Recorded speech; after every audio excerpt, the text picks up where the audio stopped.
Okay, so today we're going to talk about 10 things what we should leave out of a CV. Mm-hmm. So, do we have to start that again? Yes, you do. Okay, great.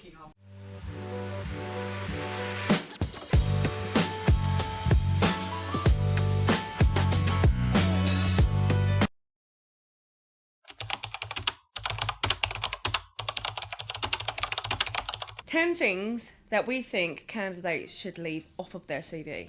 The old curriculum vitae, yeah? Yeah.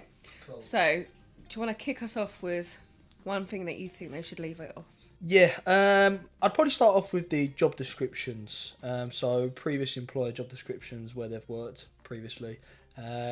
Obviously, with descriptions themselves, try and keep them as brief as you possibly can. They don't need to be 2 paragraphs long, 3 paragraphs long. It just needs to be a brief summary of what it was you've done, what value that had on the company that you worked for, and essentially the team in which you worked within, just to give the employer or the recruiter, whoever it is that you're working with, more of an understanding of what it was that you actually done at your previous companies. I mean, sometimes you see CVs that have got, 7 to 8 lines of unnecessary language that has no benefit to anyone.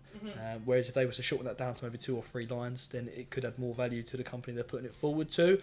Like I say, no one wants to read a novel. People are happier with picture books, should we say, in that sense. So.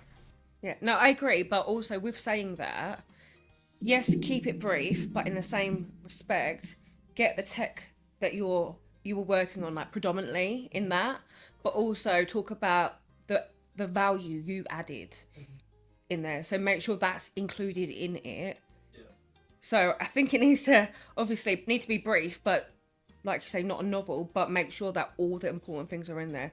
So if you created a certain software, put that on there. Yeah. And you use .NET and C# and as your main skills, put them in there. Of course. Because I've come across CVs that they've kept it brief, but it was, I've worked for XYZ.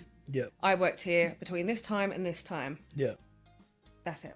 Cool. I think Do you know what I mean? Yeah, and I think another thing you can pick up on from that as well is that on certain CVs in which I have seen, you've got a part where it says all their skill set and the tech stack they've used, which by all means is great to know, but then they'll have their job descriptions with 7 or 8 previous employers and you're unsure as to what tech or skills they're actually using at said employer, and therefore you then have to ask them. So if they were to not only have that skill set and tech stack sort of knowledge at the top so you can see it, but then also mentioned what it was they were using, like you've said, at previous companies, and yeah, it puts them in a much better stead to actually be put forward to roles and for the client to actually look at their CVs over others. But also, what I will say with that, have you seen the CVs that have got like a page full of tech that they've worked? Yeah. And then it's like you have to try and figure out what tech they use in where kind of thing, because it's not listed what tech they've used in the previous jobs. They're just like trying to make you sort of do a little game in your head to work out what tech they used in what company. Yeah. So we're saying leave out lengthy job descriptions. Yep. Keep in brief but detailed. Yep. Next, I think maybe to leave it at would be the irrelevant jobs that they've had in the past. Yeah. Like a paper round. Yeah. Yeah. Like when you were 16. Of course. Or when you were a barmaid or barman. Like, that is not relevant to the role that you're applying for, especially if it's a tech role. No one cares if you can pour a pint. I mean, it might work on the weekends, but for this job, it's not gonna be relevant at all. Obviously, it's good to get your previous work experience in, especially if, okay, a few years ago you were working in a tech, and you've worked all the way through with that tech. Fine, it's good to see that you've had 6 years experience working with C#, say, but we don't want to know when you were in a call centre. Yeah. Like, do you know what I mean? No, I completely agree with you. I mean, if I'm honest, on that part where you've obviously said stating previous jobs like paper rounds, yeah, that is unnecessary to put in there, and also things like cake decorator I've seen on one as well, which by all means is great for me to know, but yeah, from a client's point of view, they don't want to know how big the cake is or how much of the cake you can make. So yeah, essentially for the job in which you are actually looking to put yourself forward to, I agree in the sense of the roles in which you have on your CV from previous employers should match the one in which you are looking to actually put yourself forward to as well. So it should all be necessary from the experience you've got to then be put forward to the role, for the role that we are putting you forward for, which matches. Yeah. So yeah, I'm completely with you on that statement. Yeah. Definitely. So leave it out. Yeah. What do you think should be the next one that they leave out of their CV? I'd probably say most likely the full personal details. So nobody wants to know how many cats you've got, how many dogs you've got, and exactly what the postcode is of your house. By all means, just a brief summary, I'd say, of the county or the country that you live within, should we say. First name, last name. I'd say keep it as small as possible. You don't need to go into so much detail about the cars you own and how many garages you've got as well. By all means, we're not too fussed about that. But just enough detail on there from a point of view as to where we know who we're speaking to, where you actually based yourself, and what your role is. Yeah. So essentially what you actually do. I don't want to know if you're single or not. Depends. Depends. Thank you for clarifying. No, I agree. But also, yeah, it's like anything. Like, we do not need your full address. Like, why would we need that? We're not going to come and visit you. So why would they need to put that on there? Or your marital status. Yeah. Or how many kids you've got. But yeah, I would like to know how many dogs they have got though. How many dogs they've got? Yeah, that'd be nice. No, I completely agree. Keep it very minimal. Only the bare minimum that you need on a CV. And also, just to add, social media pages. Yeah. LinkedIn, absolutely fine. It's professional. Mm-hmm. I don't want your Instagram. Yep. Or Facebook. Mm-hmm. Also, anything that you think an employer is not going to find professional, especially if you're posting how much you drank on the weekends. On your Facebook pages for your potential new employer to go and view. No, so I completely agree. Personal details as a whole, I think, just keep it short and brief. Any like essential information, like no social security numbers or anything like that, please.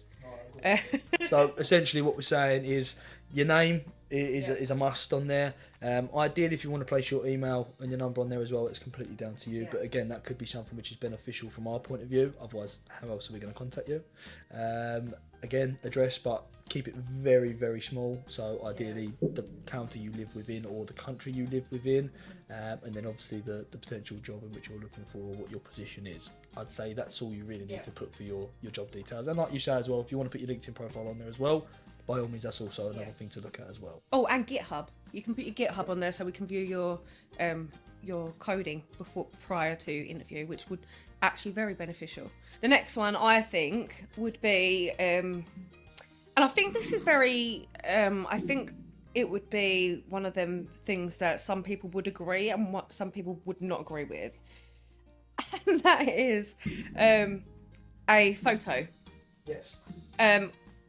Obviously, in the freelance industry, I see about 20 CVs a day with a photo of themselves on it. Yep. Now, it's great that you want to show them what you look like, maybe get an idea of their personality in their photo, but with this, it also comes unconscious bias.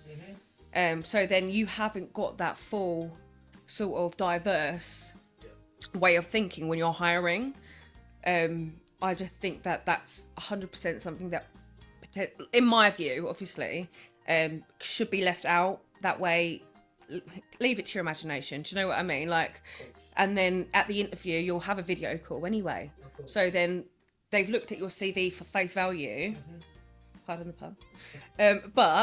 And then in your video, that's when they'll get to know you as a person as well as what's on the CV. Yeah, I mean, I'm completely with you on that. I think if you've got a picture on your CV, I know that obviously we're in 2023 and the world is a lot different to what it was, say, 30, 40 years ago. But there are still things in place where people do judge based on gender, race, disabilities, age, things like that. So therefore, by keeping the picture out of your CV, it allows them just to look at solely the work that you've done. So they're not actually basing you off of your, should we say, your face profile, but your actual work experience. So therefore, it puts you in much better stead. And as horrible as it is to say, that is just the way the world is, unfortunately. With a lot more companies that are much better than others at that.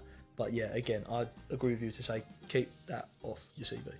Yeah. So the next one, in which I think is something to be reminded of on a CV is, or would you like to say it? Oh, I think, yeah, it's worth mentioning to leave off negative comments about previous employers. So for any reason that you left or got dismissed, do not put that on there. It looks really, really unprofessional.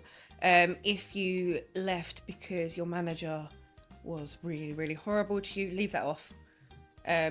Or because of one reason or another kind of thing. Your future employees are going to look at that and think, is that going to be a reason that they join and then leave? Yeah. Or that is so unprofessional. If they leave in future, obviously being a freelancer, it's a short contract. So when they leave, are they going to badmouth me? So then I don't want that on my CV, their CV. Yeah. So I definitely think leaving all negative comments from previous employers or any company off of your CV. I'm completely with you on that as well. From my point of view, I don't think bad mouthing gets you anywhere these days. Especially when it's about companies in the past who have actually paid you for the work in which you've done. So therefore, they're not only doing you justice, but you're also doing them justice. So I think even if you did have a dispute with a former manager, or you didn't get on with a former manager, or there was somebody in the team that you didn't like as to why you left, great. That's something that we can talk about on the phone, but won't go into too much detail about, as long as I can know the reasons as to why you're not there anymore, and if that's a reason as to why I should be worried as to why, if I place you out for a role, is that, like you said, going to happen again? But yeah, again, that should be left off of your CV, because if you send that over to a client with that on there, they're going to look at that and they're going to think, again, your reason I'm going to use here, but why are we going to want to employ him if he's done this at his previous company? He's going to do that to us. And obviously, like you said, on a freelance basis, you don't want to burn your bridges, because it's always great to have as many companies as possible that you can work at and that do actually value you. So yeah, again, it's nice to know reasons as to why you're not working at companies anymore, but again, speak with the relevant person about that rather than sort of naming and shaming all over your CV, I think. This is a controversial one. What do you think about irrelevant hobbies and interests? See, now, I feel like your opinion on this is going to be very different to mine.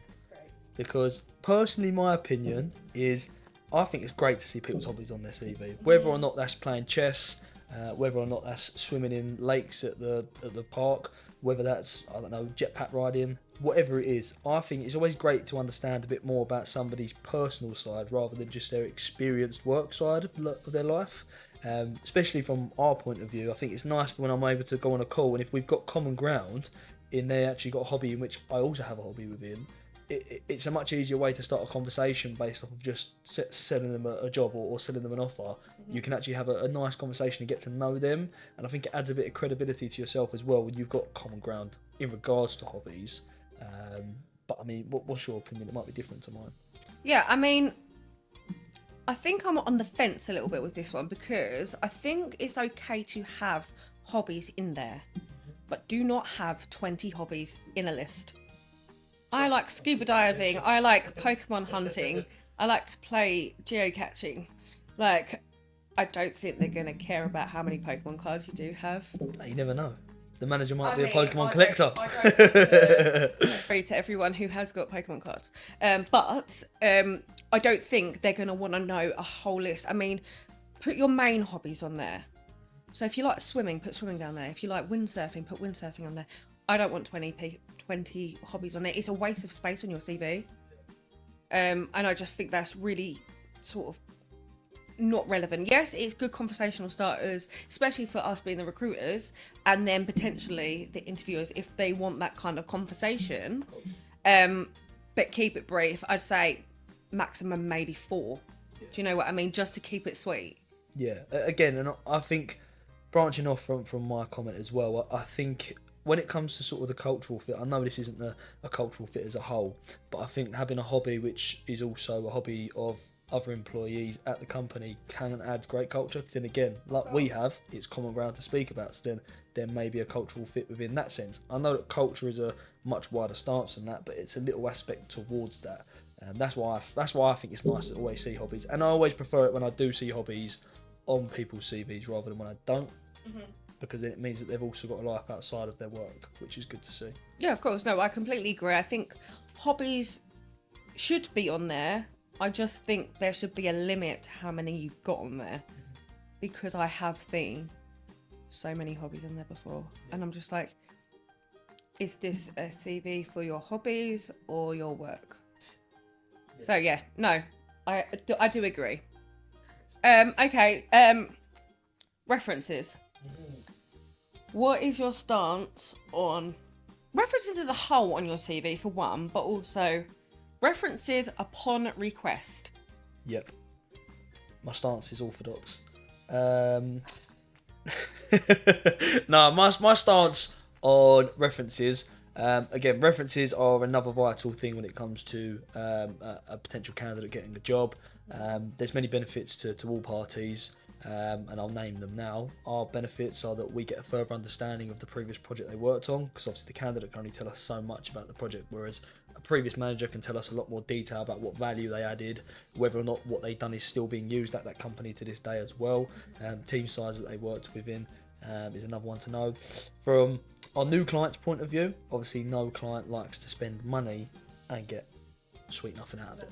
Yeah, so essentially being a waste in that sense. So from their point of view, it allows them to know that what they're paying for is what they're actually going to be getting, rather than taking a risk.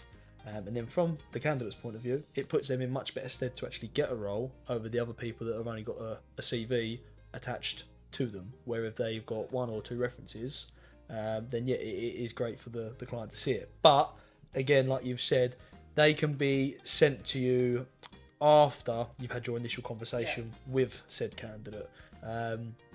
Reason being, I think some companies and some clients like the GDPR side of it, where they don't want to be contacted 24/7 by various different people, and if their contact details are on your CV, then again they might get annoyed with you, and they also might end up changing their phone number. So ideally, yeah, they are something that I would recommend leaving off of your CV, and maybe just putting on their references available upon request. So therefore, once you've had an initial conversation with, i.e. me or you, or a client themselves, and they ask, okay, do you now have a reference or two references that can back up your previous work, then you can then choose whether or not you'd like to send it, and you can ask permission from your previous employer as well. See, I actually don't even think reference upon request should be on there. I think it's a waste of space on your CV, because I think it's common knowledge that your references will be upon request if you ask for them. Because it's quite common knowledge that in roles, when you get hired, they ask for references a lot of the time, so they're going to have reference contact details. But again, like you say, this is something after your first initial conversation, once you've gone through the CV, had the conversation, made sure they're relevant for the role, you can go, okay, have you got some references that we're able to apply for because of X, Y, and Z? So I think that sometimes it's not relevant to put on your CV because they're going to have it anyway. So we're going to ask for it anyway. No, of course. I think to an extent I agree with you, but yeah, it is nice to see it at the bottom if you write it very small, so it doesn't take up too much space. T's and C's. Yeah. Yeah. What's next one? Right, so another one that I think should be left off of your CVs, and I've got a few reasons as to why, which I'll go on to in a minute, but I want to know your thoughts first, is rates and the actual rate in which you're looking for from a project. Now, I mean, what's your thoughts on this? Do you think it should be left on? Do you think it should be put on there? No. My view is that it should be left off, and like you say, for a number of different reasons. I'll say one is I have personally seen a CV that says cheap on their CV. Yeah. Yeah, but for me, that's cheap is okay. I am affordable, but what is your work like? Like, do you know what I mean? Everyone wants something for nothing, kind of thing. So, okay, that might, in their brain, it's I'm showing that I'm affordable kind of thing. But if you write that in a hiring manager's head, they're going to say, okay, cheap, but what's the quality of work? Of course. So, and I think that's going to be a red flag in their head. And so I think keeping your daily or hourly rate off of your CV should be a must. But also, if you put that on there and then you get told the project and then you think that project is worth more money that you're putting on your CV, you've already given it to them. So then it's difficult for you to then come back and go, actually, no, I want more. Or actually, this is going to be, I could probably go less. There's no room for negotiation. Of course. I mean, and sort of on the other point of that as well, from where you said, obviously, you've seen some of the CV that says cheap. Some of them that you have seen, or I have seen as well, they've got a rate on there, which, again, for their work experience, me personally, which might not be everyone's opinion, but my opinion itself wouldn't put them at the rate in which they've said they are. Just due to the fact that I know many other people within the same sort of position or vertical or skill set or tech set, should we say, that are much more senior who are a lower level. So therefore, I'm unsure how they're sort of matching up their price with their work experience, and that's my sort of opinion.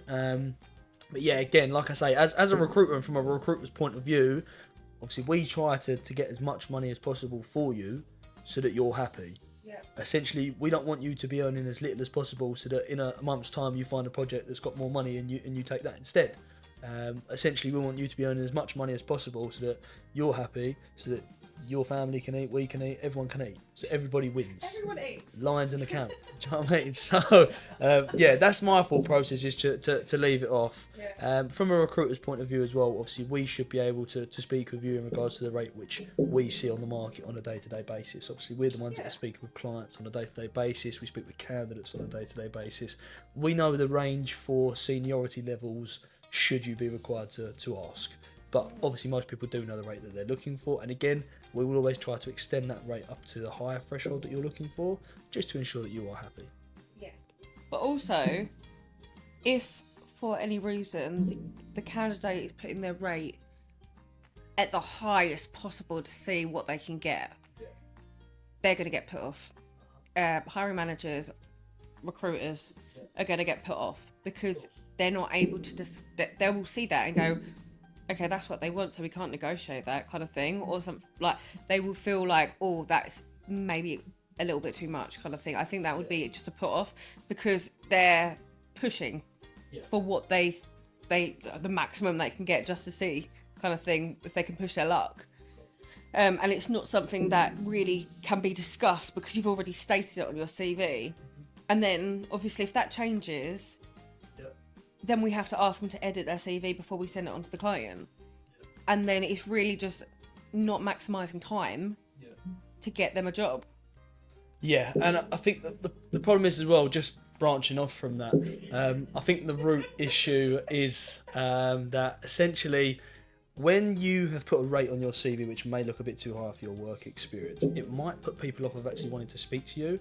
I've had it before where I've got some people whose rates are very high. I've called them anyway because obviously I want to know why they think they should be earning that amount, which, like I say, you value your time, so does everybody, so why shouldn't you be paid as high as possible for it? But then when you actually do speak to these people, they're quite open to them, go, well, no, that's not the rate I'm actually looking for. What I would be looking for is something like 20 to 30 euros below what I've actually stated on my CV. So sometimes, and I can imagine in some cases, some people will put off of calling them because they see the big number and they go, well, definitely can't pay that. They go, that's too big for me. So yeah, essentially I'm with you on that one. So yeah, that should be left off of your CV and should be discussed on the phone. Next, font size and colours on your CV. Go. Me personally, I'm colourblind, so so this one for me is a little bit of something that I tend to struggle with. So I just sort of see shades instead of colours. So yeah, something might be red, but in actual fact it looks brown to me. Why have they got brown writing? Yeah, exactly. I sort of sit there thinking to myself, why is that brown? Yeah. I mean, on this topic, I don't really have too much to say. Like I said, I struggle to look at colour myself anyway.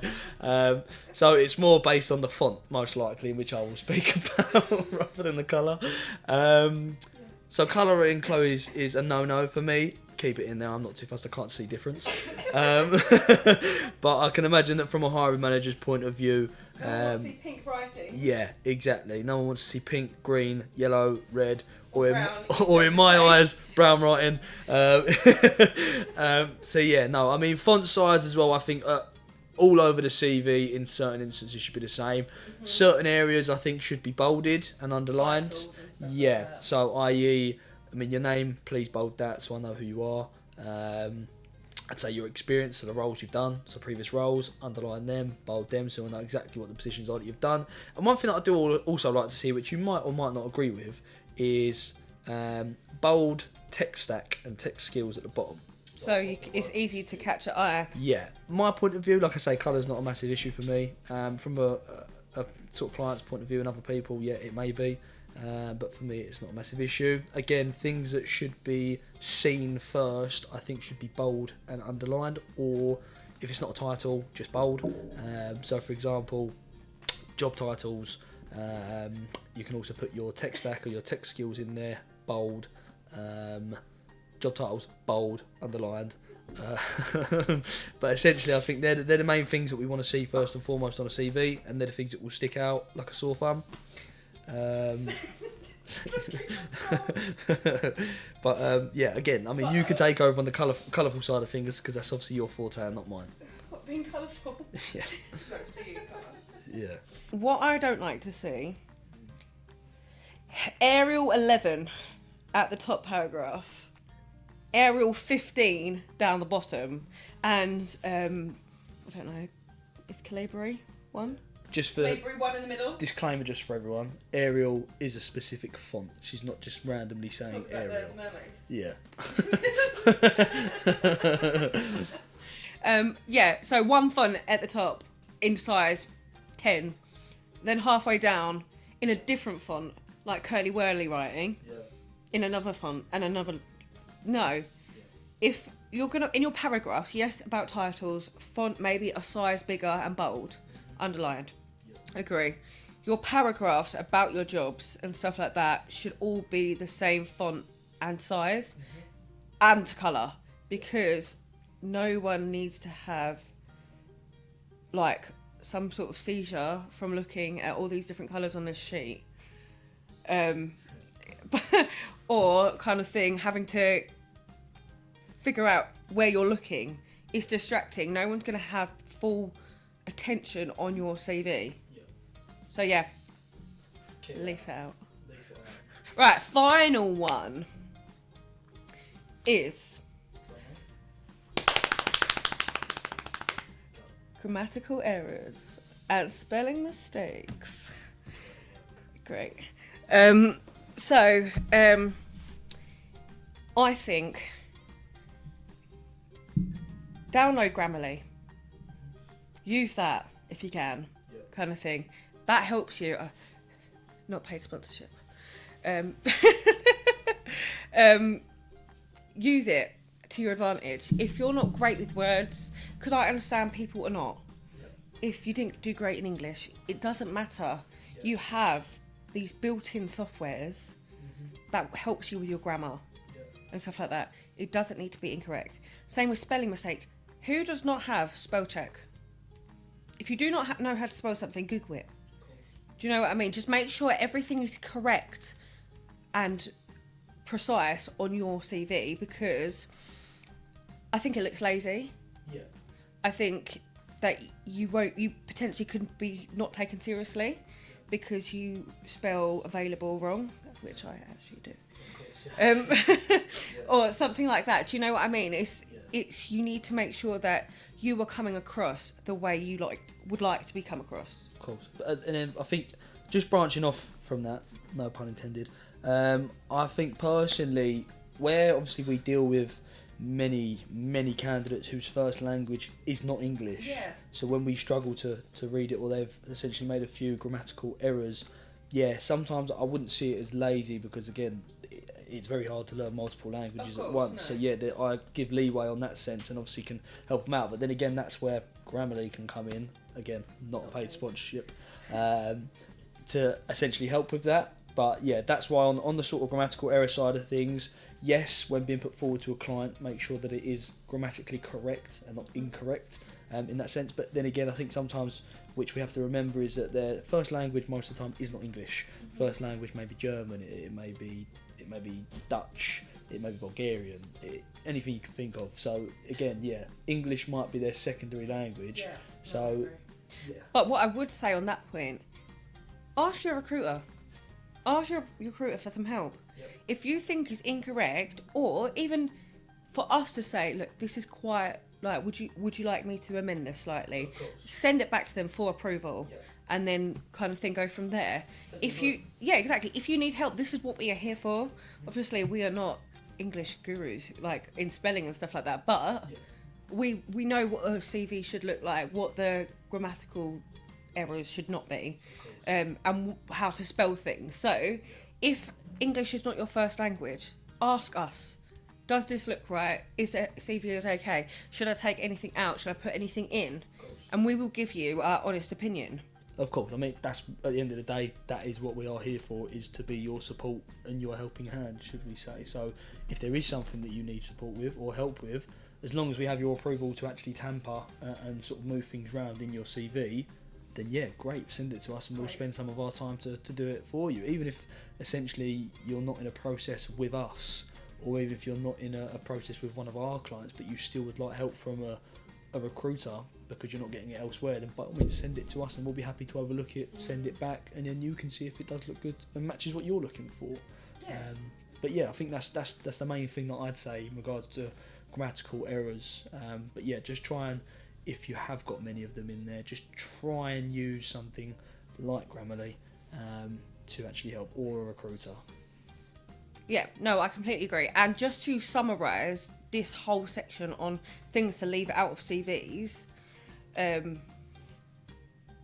please ask us. It doesn't matter if it's just spelling or grammatical errors.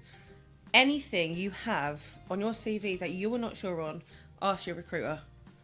They will go through it with you and tell you tips and pointers. If you want to change it, change it. If you don't, that's to you. We will not force any opinions on you, but we can give you advice. But I think just to sum all of our things to leave out, there's also some really, really good things to leave in. But speak to your recruiter, get their advice, or ask your mate, or a previous hiring manager if you're still on good terms. Like, ask for help if you're not sure. To watch more videos on Hiring tips career advice and updates within your market, please subscribe and like this video.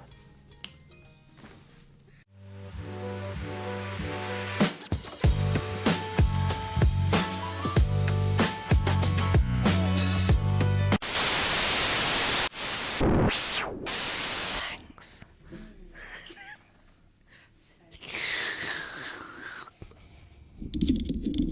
Sorry, we just had to have a break. Quick caffeine fix. So if that at the bottom is also, so if that at the bottom is in bold, then it allows me to see exactly what it is that you've done. Not that I can't read it without the boldness, but yeah. How old are you? You're a child. Yeah. You laugh at farts. No, I don't. Right.